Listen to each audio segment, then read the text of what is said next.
और एक बार फिर से स्वागत है आप सभी का हमारे आज के इस खास कार्यक्रम में, जहां हम चर्चा कर रहे हैं झारखंड के 25 सालों के इस सफर की। क्योंकि साल 2000 में जब झारखंड एक अलग राज्य के तौर पे जब झारखंड का गठन हुआ था, तो तब से लेकर अब तक 25 सालों में कई सारी चुनौतियां झारखंड ने देखी। संघर्ष भी देखा, चुनौतियां भी रही, उम्मीदें भी रही, और उन सभी को पार करते हुए आज हम कहाँ पहुंचे हैं इन 25 सालों के सफर में, इस चर्चा को हम लगातार कर रहे हैं। और आज अब इस समय हमारे साथ मौजूद हैं एक खास शख्सियत, जिनका इस 25 सालों में जिन्होंने पूरा आंखों से देखा कि कैसा ये सफर रहा है, बेहद करीबी से जाना यहाँ की राजनीति को भी, यहाँ के विकास को भी, और देखा कि 25 सालों में किस तरीके से रफ्तार झारखंड ने पकड़ी है। बाबूलाल मरांडी जी इस वक्त हमारे साथ मौजूद है। बहुत बहुत स्वागत है सर आपका हमारे आज के इस खास कार्यक्रम में। बहुत बहुत धन्यवाद। बाबूलाल जी, आपकी अहम भूमिका रही। जब झारखंड राज्य का गठन हुआ था, तब सबसे पहली जिम्मेदारी आपके कंधों पर आई, मुख्यमंत्री आप बने। किस तरीके की चुनौतियां उस वक्त, उस दौरान आपने देखी? देखिए, चुनौती हर समय पर या काल परिस्थितियों के हिसाब से बनता रहता है, बिगड़ते रहता है। तो मैं कहूँगा कि जब 2000 में 15 नवंबर 2000 को झारखंड अलग हुआ था बिहार से, उस समय जो बिहार की स्थिति थी, बिहार में जिनकी सरकारें थी, मैं उसकी अभी चर्चा नहीं कर रहा हूँ, किनकी सरकार थी हम सबको पता है, पूरा दुनिया को पता है। तो एक तो कानून व्यवस्था बिल्कुल ख़राब थी, जिसको लोग बोलते हैं ना कि जंगल राज, और दूसरा उग्रवाद से पूरा प्रदेश प्रभावित था। यानी उस हालत में झारखंड राज्य बना, तो स्वाभाविक था कि जब राज्य बने और राज्य के हम पहले मुख्यमंत्री हुए, तो हमारे दिलो दिमाग में एक बात थी कि भाई एक तो कानून व्यवस्था को पटरी पर लाना है, और दूसरा ये जो उग्रवादी फैला हुआ है जंगलों में, जहाँ पर उनकी समानांतर सरकारें चलती थी, जी। क्योंकि जंगल से या गांव से लोग अपनी खेती बाड़ी को छोड़ करके शहर की तरफ लोग पलायन कर गए थे, और खेती बाड़ी एक प्रकार से लोग छोड़ दिए थे डर से, भय से। तो हमारे मन में था कि एक तो लोगों के विश्वास जगे कि भाई अब सरकार बनी है, अब हमारी सरकार बनी है, अलग झारखंड राज्य अलग हुआ है, जी। तो झारखंड में कानून की राज भी होगी, और झारखंड में जो व्याप्त उग्रवाद है उसको भी समाप्त करना है। और उस दिशा में हमारी सरकार ने उस समय काम प्रारंभ किया, और मैं समझता हूँ कि आज भी झारखंड की जनता उन दिनों को याद करते हैं। अगर उस उम्र के लोग होंगे, आज जो बच्चे पैदा हुए हैं, तो उनको ये नहीं समझ में आएगा कि यह क्या परिस्थिति थी उस समय, कैसे स्थिति थी, लेकिन उस समय के जो लोग थे उनको अच्छी तरह से आज भी याद है। रांची से चतरा की तरफ बस नहीं जाती थी रात में, पलामू की तरफ बस नहीं जाती थी। हम जहाँ से आते हैं गिरिडीह से रांची की तरफ नहीं, धनबाद की तरफ बसें नहीं जाती थी। यानी आप समझ सकते हैं कि हालत तो कितनी खराब थी। शाम में सबको बोल दिया जाता था। रांची जैसे शहर में भी अच्छी गाड़ियाँ लोग नहीं खरीदते थे, पैसा होने के बाद भी। लोगों को पता है कि कौन गाड़ी छीन लेंगे, फिर एक्सटॉर्शन होगा, तो वगैरह वगैरह, लोगों में एक प्रकार से भय का माहौल था। जी। तो स्वाभाविक है, राज बनने के बाद हमारे मन में एक बातें थी कि हमारे मन में नहीं, कोई भी सरकार होती तो शायद वो भी वही काम करते। तो हमने तय किया कि भाई पहले तो लोगों के अंदर सरकार के प्रति एक विश्वास को जगाना कि सरकार हमें सुरक्षा देगी, और इस विश्वास को जगाने में मैं समझता हूँ काफ़ी हद तक हमने सफलताएं पाई थी, और इस कारण से लोग आज भी हमें याद करते हैं। आपने अपनी बातों में पलायन का जिक्र किया, और अगर झारखंड की जब हम बात कर रहे हैं, तो खनिज संपदा से समृद्धि के तौर पर हम झारखंड को जानते हैं। यहाँ पर जो प्राकृतिक संसाधन है उसके लिए हम झारखंड को जानते हैं, लेकिन उसके बावजूद भी पलायन के आखिर क्यों, क्या इसके पीछे आप वजह देखते हैं? क्योंकि 25 साल हो चुके हैं झारखंड के गठन को, क्या उसके बावजूद भी आज कोई बदलाव आपको नजर आता है इसके पीछे?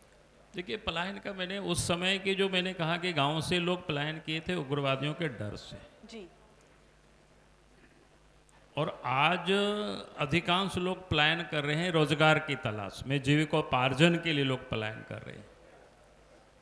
यानी झारखंड से बड़ी तादाद में देश के भिन्न भिन्न हिस्सों में लोग जा रहे हैं। तो इसका एक बड़ा कारण यह है कि यहाँ रोजगार की अपॉर्चुनिटी नहीं है, अवसर नहीं है, और इस कारण से लोग रोजगार की तलाश में लोग जा रहे हैं। मैं ये मानता हूं कि भाई रोजगार यहाँ सृजित हो उस दिशा में जो काम होनी चाहिए थी, मैं समझता हूँ उस पर गंभीरता से किसी ने भी कोई विचार नहीं किया। और आज भी मुझे लगता है कि इसमें से कहीं ना कहीं हम उसको एड्रेस नहीं कर रहे, उस दिशा में सरकार पहल नहीं कर पा रही है, सरकार या तो समझ नहीं पा रही है या समझने की कोशिश नहीं कर रही है, और इस कारण से कोई रोजगार का जितनी यहाँ होनी चाहिए वो दिखता नहीं है। इसलिए आप देखेंगे इन 25 वर्षों में देश के अन्य हिस्सों में कई एक उद्योग धंधे लगे, लेकिन झारखंड में कोई उद्योग धंधे नहीं लगे। और उसका मैं मानता हूं कि भाई सरकार में जो बैठे हुए लोग होते हैं कि उनके अंदर में ये होना चाहिए कि भाई हमें इस राज्य में रोजगार की अवसर कैसे सृजित हो, जी उस दिशा में पहल होनी चाहिए। तो रोजगार की कई एक क्षेत्रों में सृजित होता है, ऐसा नहीं कि रोजगार सिर्फ कारखाना में ही होता है, ऐसा नहीं है। अगर हम शिक्षा के क्षेत्र को ही ले, उसमें भी रोजगार सृजित हो सकता है। बिल्कुल। स्वास्थ्य के क्षेत्र को ले, उसमें भी रोजगार सृजित हो सकता है। पर्यटन के क्षेत्र को भी ले, उसमें भी रोजगार सृजित हो सकता है। यानी छोटे छोटे उद्योगों के माध्यम से ही आज देश के प्रधानमंत्री स्टार्टअप पर बहुत जोर दे रहे हैं, लघु उद्योग, सूक्ष्म उद्योग। और तो कहने का मतलब है कि हम रोजगार के बारे में अगर सरकार चिंता करे कि भाई हम किन किन क्षेत्रों में और कैसे लोगों को हम रोजगार दे सकते हैं, और उस दिशा में सरकार काम करे, तो फिर ये जो पलायन हो रही है, जो क्या कहते हैं गरीबी के कारण, तो मैं समझता हूँ कि शायद इतनी बड़ी तादाद में नहीं होगी, बहुत हद तक रुक जाएगी। लेकिन वो अभी दिख रहा है कि कहीं ना कहीं हम उसको एड्रेस नहीं कर रहे, उस पर हमारे कोई ध्यान नहीं है। यानी कि ये कह सकते हैं कि 25 साल में झारखंड की विकास की जो रफ्तार होनी चाहिए वो नहीं हुई। इसके पीछे क्या राजनीतिक अस्थिरता जो रही, बार बार सरकारों का आना और जाना, क्या ये मुख्य कारण है या इसके पीछे और भी कोई वजह हो सकती है? नहीं, कुछ तो रहा ये भी। और मैं कहूँगा कि पिछले जब बीजेपी की सरकारी 5 वर्षों तक, उस समय थोड़ी लोगों ने काम किया उन 5 वर्षों में। जैसे क्या कहते हैं, छोटा मोटा क्या कहते हैं रेडी गारमेंट्स वगैरह के क्षेत्र में काफ़ी कुछ काम करने की सरकार ने उस वक्त कोशिश किया, लेकिन ये अपर्याप्त रही। जी। मुझे लगता है कि सरकार कंटिन्यूटी में काम करती है, ऐसा नहीं कि सरकार बदल गई तो सब कुछ बदल गया, फिर नए सिरे से नई चीज़ें हम सोच रहे हैं, तो शायद ऐसा नहीं ठीक हो सकता है। इसलिए सरकार 2 साल की रहे, 4 साल की रहे या 5 साल की रहे, ये सवाल ये नहीं है। ये तो स्थिरता निरंतरता तो जरूरी है ही, बिल्कुल। लेकिन कम समय में भी अगर सरकार की सोच रहेगी कि भाई हमें इस रोजगार को उपलब्ध कराने के लिए हमको ये काम करना है, कोई भी एक क्षेत्र लेते, जैसे आज भी मैं देखता हूँ कि बहुत से बच्चे यहाँ से, उदाहरण के लिए मैं कहता हूँ शिक्षा के क्षेत्र में पुणे जाते हैं, दिल्ली जाते हैं, आपका उड़ीसा जाते हैं, बेंगलोर जाते हैं, या यहाँ तक कि राजस्थान के कहाँ बच्चे पढ़ाई के लिए बड़ी संख्या में लोग, जिनके पास भी पैसा है, माँ बाप उसको भेजते हैं। स्वास्थ्य के लिए भी आप देखिए, इलाज के लिए बहुत सारे लोग दक्षिण के राज्यों की ओर लोग जाते हैं, दिल्ली की ओर लोग जाते हैं। तो कहने का अर्थ है कि हम इन क्षेत्रों में भी झारखंड में अगर बेहतर इंस्टीट्यूशन को खड़ा करते अच्छे ढंग से, तो यहाँ भी रोजगार के अवसर सृजित हो सकता है। अच्छे स्वास्थ्य सेवाओं की सुविधाएं यहाँ भी उपलब्ध कराते, तो यहाँ भी काफ़ी रोजगार के अवसर सृजित हो सकते हैं। तो हमने कहा कि भाई कोई ज़रूरी नहीं है कि हम सिर्फ खनिज के आधार पर ही रोजगार, क्योंकि आज देश के कई राज्य हैं जहाँ यहाँ से रोजगार करने के लिए लोग जाते हैं, उन राज्यों में कोई खनिज नहीं है, लेकिन लोग उन राज्यों की ओर काम करने लोग जा रहे हैं, भाग रहे हैं। इसका मतलब ये है कि खनिज ही रोजगार दे सकती है, ऐसा नहीं है। रोजगार तो जो सत्ता में बैठे हुए लोग हैं वो सोचते हैं कि भाई हमको यहाँ किन किन क्षेत्रों में लोगों को हम रोजगार दे सकते हैं और उसके लिए हमें क्या करना। तो मुझे लगता है कि इसमें से कहीं ना कहीं गैप रहा है और अभी भी वो गैप भर नहीं रहा है। किसी भी राज्य की जब हम बात करते हैं विकास की रफ्तार की, तो उसमें रोजगार सबसे बड़ा प्रमुख मुद्दा बनकर उभरता है, सुरक्षा सबसे बड़ा प्रमुख मुद्दा बनकर उभरता है। और उत्तर प्रदेश का जीता जागता उदाहरण भी हम देख रहे हैं। खुद मुख्यमंत्री बाहर विदेश जाते हैं, वहाँ से निवेश लेकर आते हैं। तो कहीं ना कहीं निवेश लाने की जिम्मेदारी तो सरकार की ही है, क्योंकि कोई भी कंपनी अपने आप तो आएगी नहीं। नहीं, मैंने क्या कहा कि हमने कहा कि सरकार महत्वपूर्ण क्या होती है कि दो तीन बातों को मैं कहता हूँ विकास के लिए या रोजगार सृजन के लिए, वो सारे विकास उसी से सब जुड़ा हुआ है। एक तो क्या है कि कानून व्यवस्था ठीक होनी चाहिए, बिल्कुल। क्योंकि लोगों को विश्वास हो कि भाई हम यहाँ सुरक्षित हैं अपने आप को। और दूसरा कि भाई करप्शन फ्री गवर्नमेंट में होना चाहिए, लोगों की काम आसानी से होना चाहिए। अगर करप्शन होगी, लोगों की फाइलें आगे नहीं बढ़ेगी, बाबू लोग वहीं बैठ करके पैसा वसूली करेंगे, तो फिर कोई भी उद्यमी नहीं आएंगे पैसा लगाने के लिए। उनके लिए पूरा हिंदुस्तान क्या पूरा दुनिया में खाली है उनके लिए, कहीं भी जा कर के व्यापार करेंगे। तो हमें अगर यहाँ लाना है, लाना नहीं बल्कि अगर ये स्थिति कंडीशन अच्छी रहेगी तो कानो कान पता चल जाता है। बिल्कुल। कहीं कोई आप देखेंगे अच्छे अच्छे हॉस्पिटल कहीं रहता है तो कानों का नहीं पता चलता है, अरे हम तो वहाँ गए थे, हम बहुत अच्छे स्वास्थ्य, अच्छे टेस्ट, जांच होता है, रिजनेबल शुल्क लगता है और फिर देखो हम ठीक हो गए। तो और भी दोस्त यार अगर कोई बीमार होते तो उनको फिर वहाँ रेफर कर देते। तो कहने का अर्थ है कि अगर आपके यहाँ कानून व्यवस्था ठीक हो, अच्छी हो, लोग भय मुक्त वातावरण में लोग विचरण कर रहे हो, और कोई भी व्यक्ति कहीं कोई काम के लिए आता है, उनके कोई फाइल बाबू के यहाँ पड़ा नहीं रहता, उनको परेशानी नहीं होता, उसके लिए रिसीवत नहीं देना पड़ता है, तो फिर अपने आप इसको कह सकते हैं कि उस सर्किल में चर्चाएं होती है कि नहीं भाई वहाँ आप जाओगे तो सरकार तुरंत रिस्पॉन्स करती है, तुरंत आपको बिठाएगी, तुरंत आपको आपकी फाइल बढ़ेगी, कहीं आपकी फाइल अटकेगी नहीं।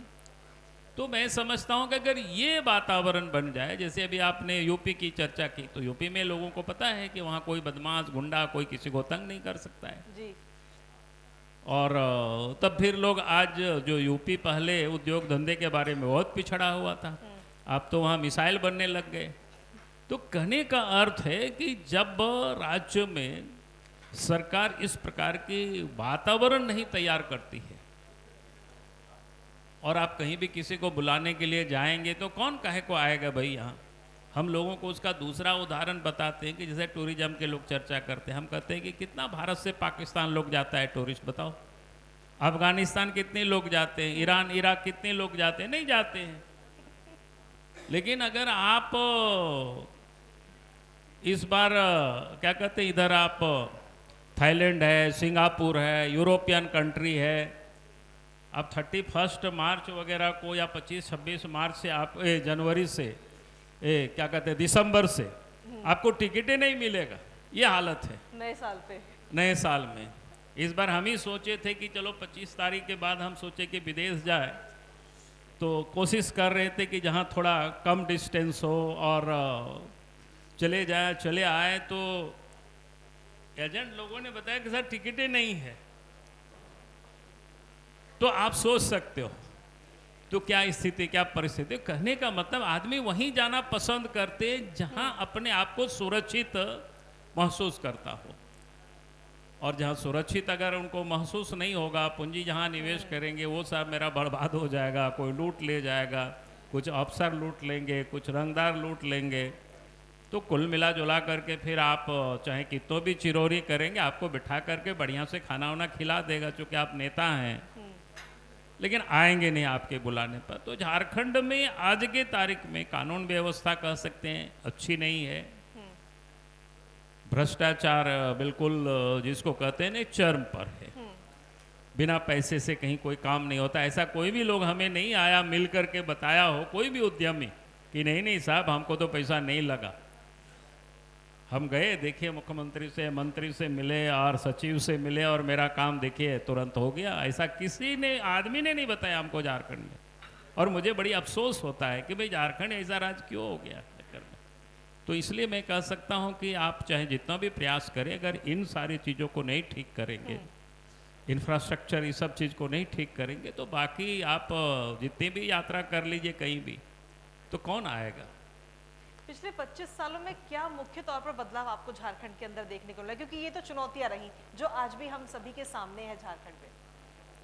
देखिए, मैं कहूँगा कि एकदम बदलाव नहीं हुआ, ऐसा भी नहीं है। पहली बात तो बिल्कुल। मैं 2-3 बातों को मैं कहा करता हूँ कि एक तो झारखंड के लोग अलग राज्य के लिए लड़ाई लड़ रहे थे, उसका एक कारण तो ये था कि जब बिहार हम एक साथ थे तो बिहार में पर्याप्त प्रतिनिधित्व नहीं मिलता था जी। हर स्तर पर। तो लोगों को लगता था कि भाई हमारी उपेक्षा होती है, अलग राज्य बनेगा तो हमें पर्याप्त अवसर मिलेंगे। वास्तव में राज्य बना तो राजनीतिक रूप से हमें अवसर मिला, हमने सरकार बनाते हैं, मुख्यमंत्री मंत्री सब होते। आज सरकारी दफ्तरों में भी देखेंगे झारखंड मूल के लोग, वीडियो भी है, थानेदार भी है, बाकी सारे कुछ है, तो ये दिखाई पड़ते हैं। तो कहने का मतलब है सरकार और सरकारी तंत्र में भी झारखंड के लोगों की जो पहले पर्याप्त प्रतिनिधित्व नहीं दिखता था, अब दिखता है। और दूसरा, जो इंफ्रास्ट्रक्चर के क्षेत्र में जो पहले, ऐसे तो मैं कहूँगा कि 2000 के पहले देश के सभी राज्यों की, जहाँ सभी राज्यों में खास करके उत्तर भारत या बिहार जहाँ हम सब लोग थे, वहाँ भी काम नहीं हुआ था उस वक्त। और 2000 के बाद जैसे ही सत्ताएं बदली केंद्र में भी और प्रदेशों में भी, जी। तो ये जो बुनियादी सुविधाएं हैं वो भी बढ़ गई। जैसे मैं कहता हूँ कि हम जहाँ गांव से आते हैं तो भाई हमारे गांव तक आने जाने की सड़कें नहीं हुआ करती थी। हम लोगों ने बिजली सोचा ही नहीं था, सोचते थे पता नहीं कभी आएगा कि नहीं आएगा हमारे गांव में बिजली। हम लोग कभी बिजली के प्रकाश में हम लोगों के बाल बच्चे भी पढ़ पाएंगे कि नहीं, देख पाएंगे कि नहीं। लेकिन आज मैं ये कह सकता हूँ कि झारखंड बनने के बाद और देश और प्रदेशों में जब एनडीए की गवर्नमेंट बनी, पहले अटल जी, आज नरेंद्र मोदी जी, तो मैं कह सकता हूं कि भाई अब ये जो बुनियादी सुविधाएं हैं या हर लोगों को अब उपलब्ध हो रहा है। जी। हर लोग बिजली देख रहे हैं, हर घर में अब बिजली पहुंच गई है, हर गांव तक सड़कें पहुंच गई है, जहां बचा हुआ है वो भी पहुंच जाएगी। अगर नहीं पहुंच रही है तो थोड़ा राज्य सरकार की कंजूसी के कारण उनकी जो जितनी एफर्ट होना चाहिए था वो नहीं हो रहा है। तो मैं इसलिए मैंने कहा कि झारखंड बनने के बाद बदला नहीं, ऐसा नहीं है, बदला है काफ़ी कुछ, लेकिन इतना पर्याप्त नहीं। आज हम बात कर रहे हैं सड़क की, बिजली की, लेकिन देश में कई सारे ऐसे राज्य हैं जो बहुत तेजी के साथ आगे बढ़ रहे हैं। फिर चाहे हम आर्टिफिशियल इंटेलिजेंस की भी हम बात करते हैं, साथ ही हम डिजिटल क्रांति की बात करते हैं, तो ऐसे में तो झारखंड और पीछे रह जाएगा अगर समय रहते ही इस पर जरूरी महत्वपूर्ण कदम नहीं उठाए गए तो। नहीं, स्वाभाविक है, चिंता का विषय है, लेकिन मैं नहीं समझता हूं कि उतना पीछे रह जाएंगे, जो कि देश के विकास के साथ काफ़ी कुछ। जैसे आपने डिजिटल की बात की, तो डिजिटल केंद्र सरकार के जिम्मे है। आप देश के प्रधानमंत्री ने ठाना ही है कि भाई हमें पूरा देश को डिजिटलाइजेशन कर देना है, तो स्वाभाविक है हो रहा है। अब हर लोगों के हाथों में मोबाइल, हर लोग यूपीआई पेमेंट कर रहे हैं, तो ये सारी चीज़ें आप देख रहे होंगे छोटे छोटे। लेकिन हम उस विकास को हम किस प्रकार से ग्रहण करते हैं वो राज्य सरकार के ऊपर निर्भर करती है। केंद्र सरकार तो तमाम कोशिशें कर रही है हर राज्य को अपने स्तर पर आगे बढ़ाने की, फिर चाहे वो देश में किसी भी कोने का कोई भी राज्य क्यों ना हो। तो ऐसे में क्या आपको लगता है कि राज्य सरकार और केंद्र सरकार के बीच में जो समन्वय होना चाहिए उसमें कुछ कमी है? नहीं, मुझे ऐसा नहीं लगता है कोई समन्वय की कोई कमी नहीं है, कमी हो है। मुख्य है, हमने जैसे कहा कि किसी को उद्योग लगाना है जी, तो इसके लिए तो राज्य सरकार को ही पहल करनी होती है ना। बिल्कुल। आप कोई सेंट्रल गवर्नमेंट तो कोई उद्योग लगाते नहीं है, आप उद्योग तो प्राइवेट कंपनी, निजी कंपनी आ रहे हैं वो लगा रहे हैं। तो उनके अनुकूल अगर इन्वायरमेंट अगर यहाँ आप तैयार करेंगे, उनको आप बना करके आप यहाँ देंगे, तो खुद ब खुद आएंगे यहाँ लगाएंगे। क्योंकि यहाँ इतनी सारे सस्ते मजदूर हैं, काम करने वाले लोग हैं, कच्चे माल भी है, और आज तो देश में चारों तरफ रेल लिंक है, रोड लिंक है, बिल्कुल, हवाई लिंक भी है। तो कहने का अर्थ है बहुत सारे उपलब्ध है, लेकिन उसके लिए तो राज्य सरकार को ही उपयोग करना पड़ेगी। उसमें केंद्र तो बार बार प्रधानमंत्री तो कह ही रहे हैं कि भाई इस अवसर का लाभ उठाइए, आप अपने यहाँ उद्योग लगाइए, अपने यहाँ काम करिए, आगे बढ़िए, सब मिल करके हम लोगों को आगे बढ़ना। लेकिन लेना तो भी राज्य सरकार को है ना, उसी समय पहल राज्य सरकार को करनी होगी। बात सारी घूम के वही लोगों के अंदर जो भय का माहौल है, असुरक्षा है, भ्रष्टाचार है, बात सारी वहीं घूम कर आ जाती है कि जब वो खत्म होगा तभी और आगे देश प्रगति, जो राज्य है वो प्रगति करता हुआ नजर आएगा। इसलिए मैं तो बार बार लोगों से कहता हूँ कि बहुत लंबे चौड़े नहीं करके आप इतने ही करिए, भाई कानून व्यवस्था को ठीक रखिए, करप्शन पर कंट्रोल करिए, बिल्कुल। और तीसरा मैं कहता हूँ इंफ्रास्ट्रक्चर को ठीक कर दीजिए। और इंफ्रास्ट्रक्चर को ठीक भी मैं इसलिए कहता हूँ, दो तीन बातें ताकि लोगों को समझ में आए। कभी कभी जैसे मैं देखता हूँ कि उद्योग वगैरह के लिए लोग कहते हैं बार जमीन की यहाँ समस्या है। मैंने कहता हूँ कुछ भी समस्या नहीं है, हमने दिमाग में इसको समस्या बना रखी है। क्योंकि हमें तय करना चाहिए, राज्य की जनता से आह्वान करें आज की तारीख में, भाई हम अमुक कंपनी चाह रही है कि 500 एकड़ जमीन यहाँ ये फैक्ट्री लगाना, तो राज्य में जमीन देने को लोग तैयार है। आपको करना क्या है भाई, 20-25 किलोमीटर आपको सड़क बना देनी है वहां तक, बिल्कुल। कुछ नहीं, इतना ही करनी है आपको। लेकिन आप करेंगे नहीं भाई, जहाँ पड़ी हुई है लोगों की खेती की ज़मीन है तो किसी न किसी नाम से वहीं आप कब्जा कर रहे हैं, वहीं वो विरोध कर रहे हैं। तो आप कह रहे हैं कि यहाँ ज़मीन एक बड़ी समस्या है, लोग पैदा कर देते हैं। तो हम कह रहे हैं ये कोई समस्या नहीं है। समस्या तब होती है, समस्या सरकार खुद क्रिएट करती है ताकि और कुछ काम नहीं हो। जिस दिन सरकार चाहेगी कोई प्रॉब्लम नहीं आएगी, कोई समस्याएं नहीं पैदा होगी। उनको तो खुले दिल से लोगों का आह्वान करना चाहिए कि भाई हम चाहते हैं कि कहीं भी आप बताओ झारखंड में। मैं यहीं एक उदाहरण बताता हूँ कि भाई एक हॉस्पिटल सरकार कहती है रिम्स 2 बनाएंगे। हमने कहा अच्छी बात हो, लेकिन आप खेती की जमीन पर ही क्यों बनाइएगा भाई? आप यहाँ से 10-20 किलोमीटर हट करके बनाइए ना। आप कहाँ रुकावट है? जब यहाँ से इलाज के लिए लोग हैदराबाद जाते हैं, यहाँ से इलाज के लिए लोग भिलोर जाते हैं, यहाँ से इलाज के लिए लोग दिल्ली जाते हैं, तो भाई झारखंड की दुमका से, राजमहल से, रांची से 20 किलोमीटर हट करके क्यों नहीं जा सकते? तो आप क्यों नहीं करना चाहते? क्योंकि आपको करना नहीं, आपको सिर्फ राजनीति करनी है, आपको सिर्फ आवाज उठानी है ताकि वो कह रहे हैं कि भैया ये तो मेरे खेती की जमीन, वास्तव में उनकी खेती की जमीन है। फिर आप उस ट्राइबल को क्यों बेदखल करते हैं? भाई बहुत सारे लोग हैं जो जमीन देना चाहते हैं, उसकी जमीन को लीजिए ना। बिल्कुल। जिनका जीविकोपार्जन का साधन खेत खलिहान है, उनको क्यों जमीन से आप उजाड़ रहे हो? बहुत सारे लोग हैं, हम लोगों के पास तो लोग मिलते हैं, लोग कहते हैं कि सर हमारी जमीन को आप कोई खरीदने वाले आए तो बता दीजिएगा। लेकिन कौन जाएगा दूर में? कोई नहीं जाना चाहता है। तो सरकार तो सब जगह इंफ्रास्ट्रक्चर को डेवलप कर सकती है। इसलिए हमने कहा कि ये सरकार के जी में सब कुछ है। सरकार जिस दिन कहेगी उस दिन हो जाएगा, लेकिन सरकार उस दिशा में शायद सोचती नहीं है। पता नहीं, मैं नहीं कह सकता हूँ सरकार के बारे में, जो कि हम बहुत वर्षों से हम सरकार से बाहर हैं, तो बाहर से भी मैं आवाज़ उठाते रहता हूँ, सरकार को बाहर से मैं सुझाव देते रहता हूँ। पर लेकिन अभी कुछ देर पहले वित्त मंत्री जी बैठे हुए थे, वो कहते थे कि हमारे ऊपर सिर्फ सवाल उठाए जाते हैं, हम जो काम कर रहे हैं वो नहीं देखे जाते। देखिए, काम करते हैं वो तो जनता देखती है, उसको हमको देखना क्या? जहाँ गड़बड़ी है उसी के बारे में हम अपोजिशन बताएंगे। बाकी जहाँ काम हो गया, मान ली अच्छी सड़कें बन गए, वो तो जाहिर है सब लोग कह रहे हैं कि यार देखो भाई अच्छी सड़क बनी है। लेकिन जहाँ गड्ढा है वहीं तो जनता हमको कहेगी कि साहब देखिए यहाँ आप सड़क नहीं है, गड्ढा है, नदी में पुल नहीं है, बच्चे को आने जाने में दिक्कत होती है। तो हमारा काम क्या? वही ना हमें उठाना। हम उसको आलोचना के लिए नहीं उठाते, हम तो उठाते हैं कि भाई वो काम हो जाए। जैसे पिछले साल बहुत बारिश हुई, और इतनी बारिश हुई, कई एक जगह की पुल उल टूट गया, तो कई जगह बच्चों को आने जाने में दिक्कत हुआ, कई जगह पेशेंटों को आने जाने में दिक्कत हुआ। हमने सरकार को विधानसभा में कहा कि चलो भैया मेरे बात मत सुनो, कम से कम इस बरसात में जितनी नदी नाला में पुल पुलिया टूटा है, अखबार में, आपके सूचना जनसंपर्क विभाग है, उनको बोलो अखबार ही एक बार पूरे 2-3 महीना का कतरन देख लेगा, और उसी को देख करके आप एक योजना बना दीजिए कि साहब उन सारे रोड, उन सारे पुल को हम बना देंगे। और इसके लिए कोई बहुत बड़ी दिक्कतें नहीं थी, 1 साल में वो सब काम कर सकती है सरकार। हमने कहा कि मेरे बात मत सुनो, अखबार में तो छापा है ना, आप कहेंगे हमारी बात कहेंगे तो कहेंगे कि नहीं चलो भैया ये तो बाबूलाल मारंडी को क्रेडिट चला जाएगा, बीजेपी को क्रेडिट चला जाएगा। हम बोले चलो मीडिया में सब लोग छापते हैं रोज, हम लोग जितना नहीं बोल पाते उससे अधिक ये लोग छाप देते हैं, बल्कि ये लोग छापते हैं, उसको देख करके हम लोग भी बोलते हैं। बिल्कुल।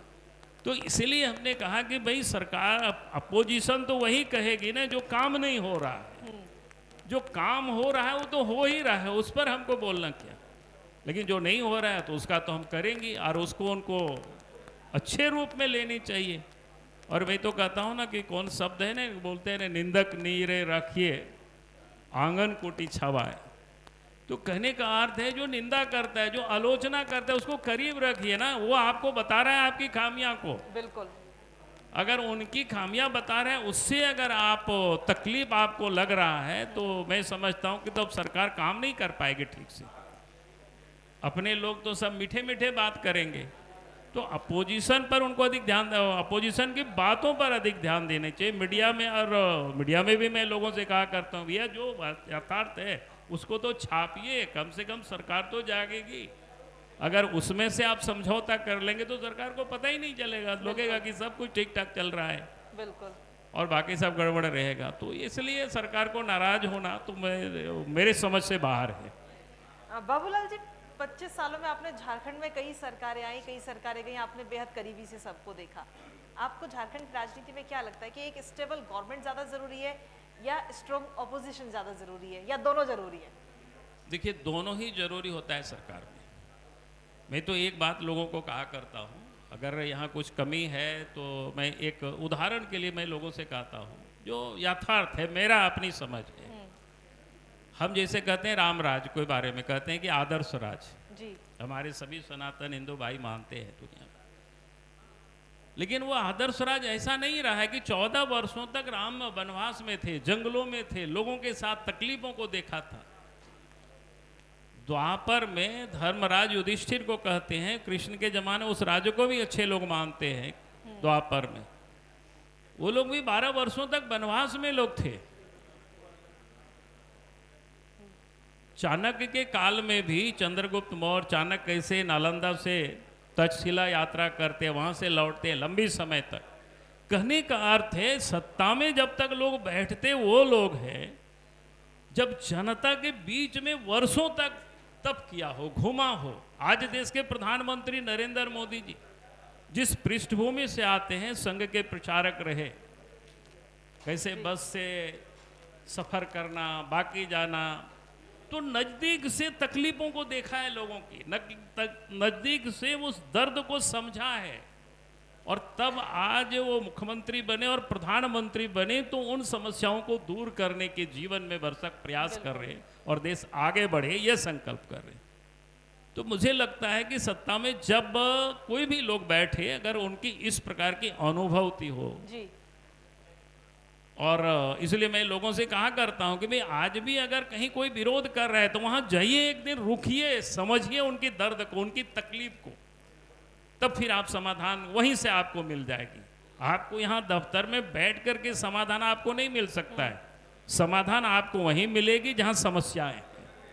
बिल्कुल, उसके लिए लेकिन हम समस्याओं तक पहुंचे नहीं है, नहीं पहुंच पाते हैं, इस कारण से समाधान ठीक से हो नहीं पाता है। लेकिन आप तो खुद जमीन से जुड़े रहे हैं, झारखंड के जब से गठन हुआ है तब से यहाँ के लोगों से बातचीत और जमीनी स्तर पर आप ज़्यादा बेहतर समझते हैं कि लोगों की असल में समस्या क्या है और उनका निवारण कैसे करना है। जब आप आगे आने वाले समय में, भविष्य में सत्ता में अगर जनता आपको चुनती है तो क्या प्रमुख प्राथमिकताएं आपकी रहेंगी?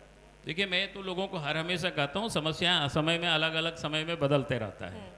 जैसे मैंने कहा ना कि जिस समय सड़क की आवश्यकता थी वो प्रमुखता थी। जैसे मैं उदाहरण के लिए बताता हूँ कि भाई हमारे गांव में, अभी हमने बता रहे थे, हमारे गांव में सड़क नहीं थी। हमारे गांव में नहीं, झारखंड के असंख्य गांव की यह हालत थी। राज्य के मुख्यमंत्री बने तो हमने संकल्प लिया कि नहीं साहब, सड़कें बननी चाहिए, जितनी नदी नाला है, पुल पुलिया बननी चाहिए। हमने इसको युद्ध स्तर पर काम शुरू करवाए। तो आज मैं कह सकता हूँ वो परिस्थितियाँ नहीं। आप जो कि नदी नाला में अधिकांश पुल बन गए, सड़कें भी बन गए। अब हमने जैसे कह रहे हैं कि करप्शन है, तो भाई इस करप्शन को आपको ठीक करना पड़ेगा। ये प्रायोरिटी आप गवर्नमेंट को लेनी चाहिए। करप्शन ठीक होगा तो मैं समझता हूँ बाकी चीजें फिर ठीक हो जाएगी। फिर हमको उद्योग धंधे और जिसकी भी जमीन की जरूरत हो तो आज की तारीख में हमको नए सिरे से विचार करना होगा। अगर 55-56 में लोग यहाँ जमीन एक्वायर कर रहे थे या 70 के दशक में लोग एक्वायर कर रहे थे, उस समय पॉपुलेशन कम थी, उस समय हमारी इतनी आवश्यकताएं नहीं, तो उस समय झारखंड की क्या पॉपुलेशन रही होगी? मुश्किल से करोड़ भी नहीं रही होगी, करोड़ या 1.5 करोड़ ऐसी आबादी रही होगी। आज आबादी बढ़ गई है। तो आज हम ऐसे नहीं सोच सकते जो उस समय सोच रहे थे। आज हमको बंजर भूमि तलाशना पड़ेगा, नए सिरे से हमको विचार करना पड़ेगा, हमको उद्योग बिल्कुल। कहाँ लगाना, कहाँ क्या करना।